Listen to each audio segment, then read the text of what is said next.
தேவன் பிள்ளையின் கேட்டார். தேவ தூதன் வானத்திலிருந்து ஆகாரை நோக்கி, ஆகாரே உனக்கு என்ன சம்பவித்தது? நீ பயப்படாதே. ஆமென், ஹல்லேலூயா. ஆகாரை நோக்கி கூப்பிடுற, ஆகாரே உனக்கு என்ன சம்பவித்தது? உனக்கு என்ன சம்பவித்தது? உங்க வாழ்க்கையில என்ன சம்பவித்தது? உங்க வாழ்க்கையில என்ன போராட்டம்? உங்க வாழ்க்கையில என்ன பிரச்சனை? உங்க வாழ்க்கையில என்ன உத்தரவம்? உங்க வாழ்க்கையில என்ன கவலை? உங்க வாழ்க்கையில என்ன கண்ணீர், என்ன இழப்பு, என்ன தோல்வி, என்ன அவமானம், என்ன நெருக்கம், என்ன நிந்த? ஆனா நீங்க என்ன சொல்றாரு? ஆகாரே உனக்கு என்ன நேரிட்டது? உங்களுக்கு சொல்லுங்க, உங்களுக்கு என்ன நேரிட்டது? உங்க வாழ்க்கையில உங்க வாழ்க்கையில என்ன சம்பவித்தது? உங்க வாழ்க்கையில என்ன போராட்டத்தை சந்திக்கிறீங்க? ஆண்டவர் சொல்றாரு, நீ பயப்படாத, பயப்படாத.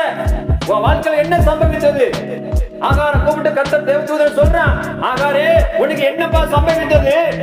பயப்படாத, உனக்கு ஜீவன் கொடுக்க, உன் பிள்ளைக்கு வாழ்வு கொடுக்க கர்த்தர் இருக்கிறார். ஆமென், ஹல்லேலூயா. இப்ப நீ எதை குறித்து பயப்படாத, மனிதனை குறித்து பயப்படாத. துன்மார்க்கன் ஐஸ்வர்யன் ஆகும்போது நீ பயப்படாத என்று சொல்கிறார் ஆண்டவர். நீ முதல்ல பயப்படாத. தேவனுக்கு மகிமை. வசனத்தை வாசித்து பாருங்க. தேவன் பிள்ளையின் சத்தத்தை கேட்டார். கண்டிப்பா ஒரு சத்தத்தை கர்த்தர் கேட்கிறவர். ஹல்லேலூயா.